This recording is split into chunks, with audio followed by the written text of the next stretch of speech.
You're not supposed to grab its body. I already cut my hand today because of one of these guys. There are over 80 species of lobster on Earth. Hello, yeah, it's for you. Oh, fuck, it's a lobster the whole time.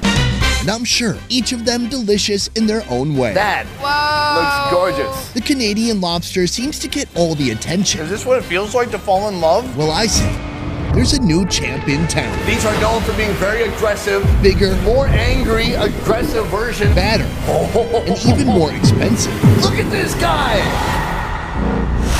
Today we're hunting down one of the most unique lobster species in the world. It's called a spiny lobster for a reason. With edible anatomy, unlike any lobster you've seen before. Oh! After paying hundreds of dollars just for one lobster, we'll see a French chef prepare it 4 ways, using every single body part. You ready?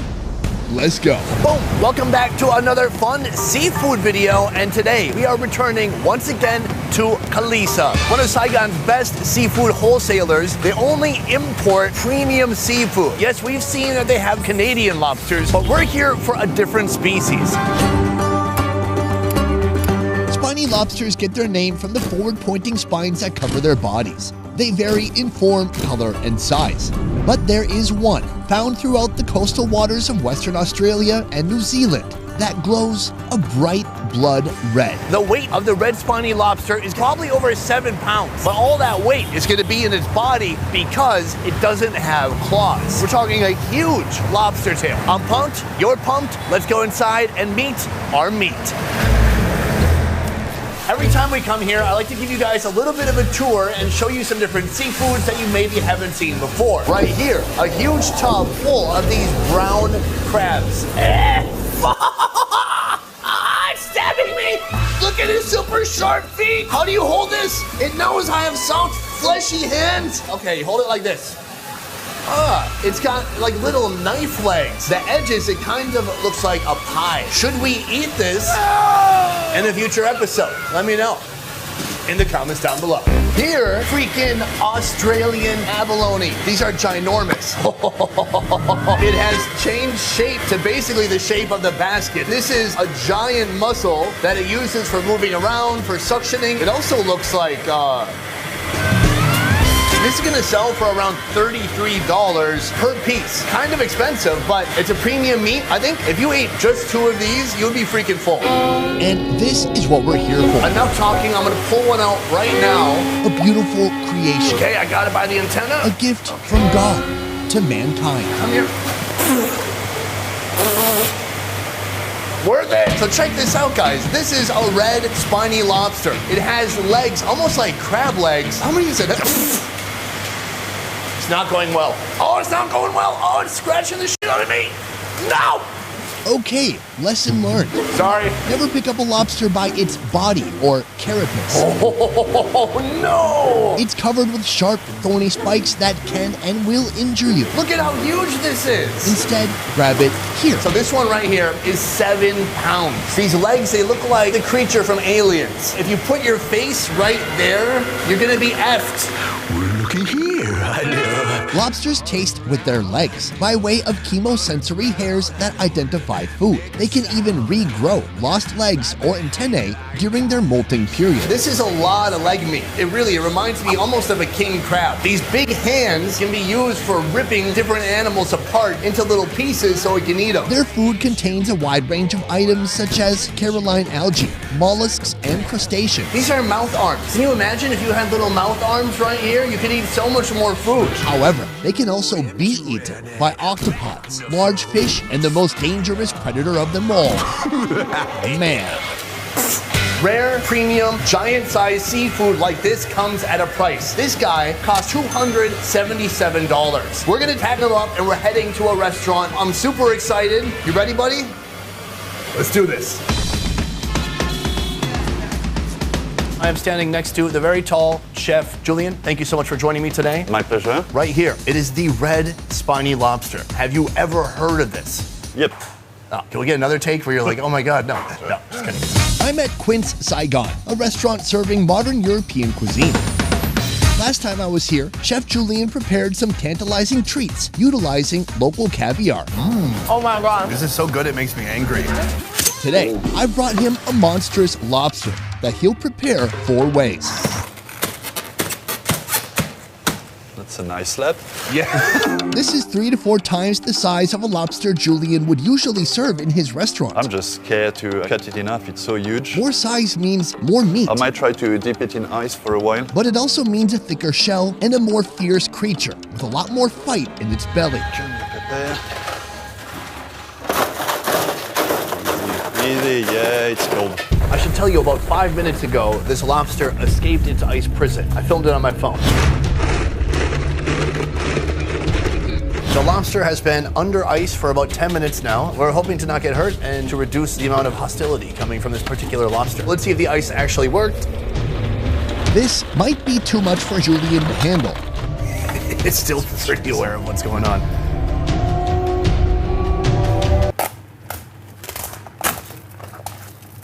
All right, well, I never doubted him. Sorry.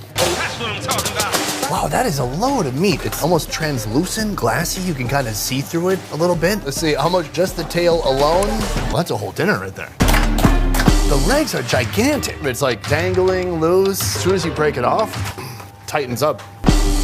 Oh, this is even more meat on the front of the lobster. And then he just pulled out the beautiful head butter. Some people call it tamale. We'll do a quick Google search. Is that right?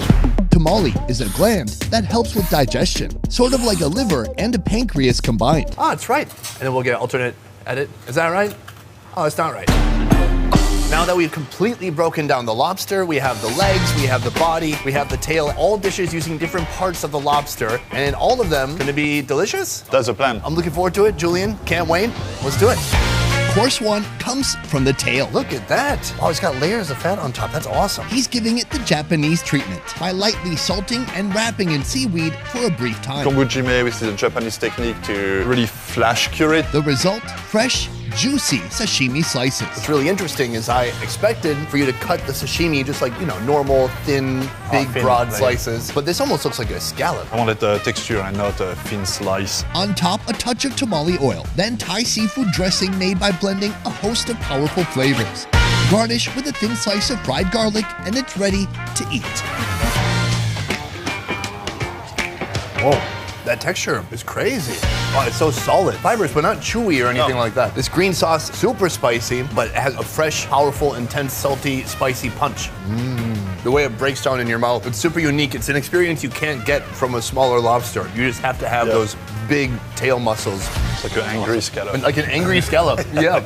Course 2, the legs. On a Canadian or Maine lobster, these would usually be discarded, but this spiny lobster has huge, thick legs, similar to a king crab.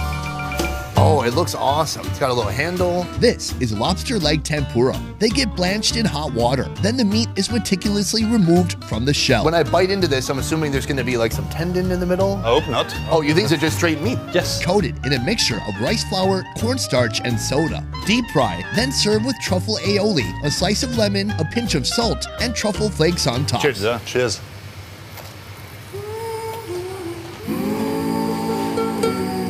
Oh. Wow, that sauce is to die for. It's equally like heavy, rich, and super light and fresh at the same time. Yeah. And then this is super crunchy. When you get like a Japanese shrimp tempura, there's like just so many extra fried little bits that make it really textured. That's really satisfying. What happened to the other 8 legs? What are you talking about? Yeah. We're just getting warmed up. Now, for the real deal. So we actually have 2 lobsters. They're being prepared and used in different ways. This one is about to meet its demise in this hot pan of water. So I'm gonna hide behind you and you can take it away. Shoot with caution. It could still flap. Ready? Yeah, I'm totally ready.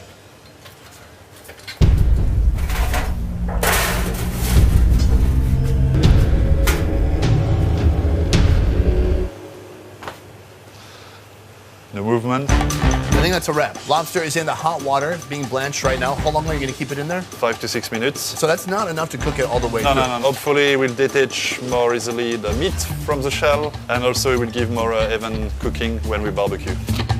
Our second lobster is cut in half for our 2 main courses. First, the lobster pithivier. When it comes to French cooking, it's all about technique. First, the filling. The tail is removed, pan-seared and seasoned with salt and butter. Mix with a leek fondue and velouté sauce. This is a velvety sauce made from a roux and a light stock. Wrap the mixture in boiled Swiss chard and let it chill in a freezer. Now to seal the deal. So pithivier, we use puff pastry. This is for the base. Some egg wash, take out the mix we did before, and we wrap it, try to remove any air bubbles inside. Put it, make a little chimney for the steam to get out. Now egg wash as well, give it more protection and give a nice golden color. Here we go, pithivier. Bake in the oven for 15 minutes, then plate with parsnip remoulade and, to take it over the top, extra seared lobster tail pieces. Served alongside an emulsion made by extracting flavor from the lobster shell, which was fried and simmered with other flavorful ingredients for 2 hours. And here's the thing, I don't know that much about French food, but what I do know is that anytime they can wrap bread around something, some kind of a puff pastry, they're gonna do it. And that's what he's done here. Oh, that looks nice. This is a lobster emulsion. I believe this is the tail. I'm gonna give that a little bit of a swish in this sauce. Try it out.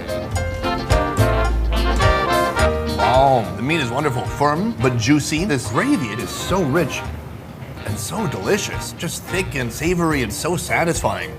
We gotta hammer through some of this pastry. Let's try it all out together.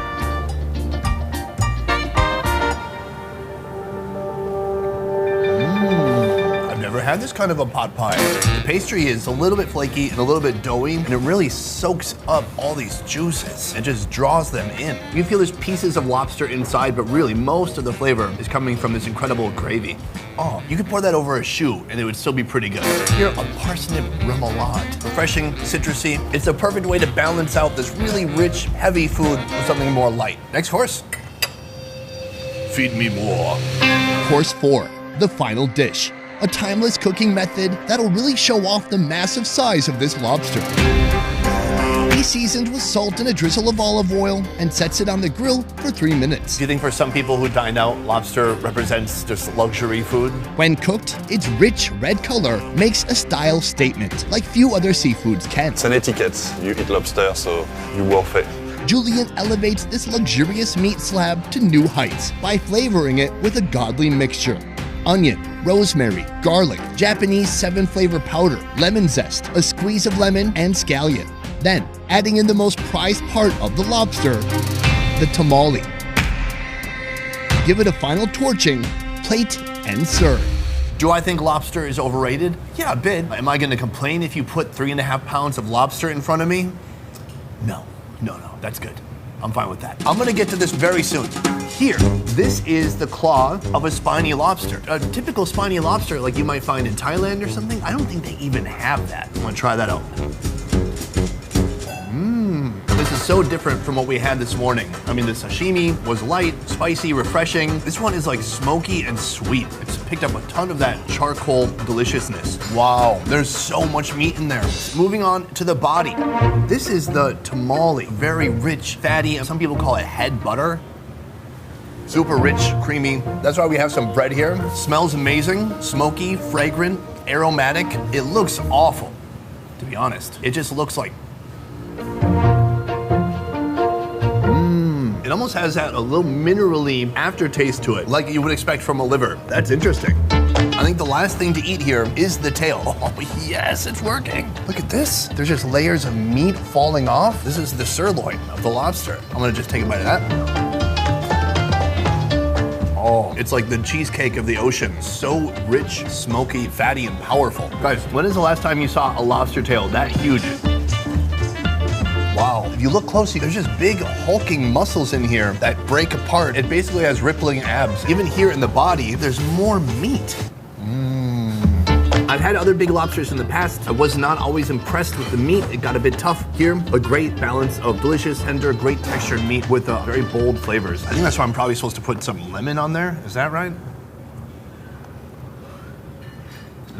Balance. So that is how you turn a 7-pound spiny lobster into several courses. I'm super impressed at the work Julian did today. It's very cool seeing this whole creature, actually 2 of them, being turned into a ton of different dishes with every part of the body being used, from the legs to the claw to the tail to the liver to the body and even the shell. The shell was used, it was boiled, and he extracted flavor from that. So every piece utilized in a different, interesting way, super creative, absolutely worth it. Woke culture. It's annoying, unless it's in regards to food. Are you open to eating all creatures and cuisines? Then you, my friend, are culinarily woke. Link, description, go. We actually have a giant one they reserved just for us. See? YouTuber. This is known as a brown crab. This one is especially eager to be eaten. It has mouth arms. What the frick, man? Do you ever wish you had mouth arms? No. Or your customers? How about your customers, huh? No. If your customers had mouth arms, that would be freaky. they'd be eating so much food. Look like feeding predator. It's only about $138. That seems like a pretty good deal. I've been hanging out with Ellen and Oprah too much. Now, I just found out recently you can actually use these for food. Yeah, not only drugs, yeah. Yeah. Does it need water? I'm gonna give it a little bit of a dip. Come back to life. Bring me back to life. Well, so today is all about kind of the challenge of seeing how many different ways you can prepare this one creature. I'm not expecting perfection. Well, no, yeah, I am. No, I'm just kidding. So I can't focus. Everything reminds me of my wife today. This is why I don't belong in a high-end restaurant. I'm sorry. I have a dirty mind. Guys, that is it for this one. Thank you so much for watching. We will see you next time. A peace. All right.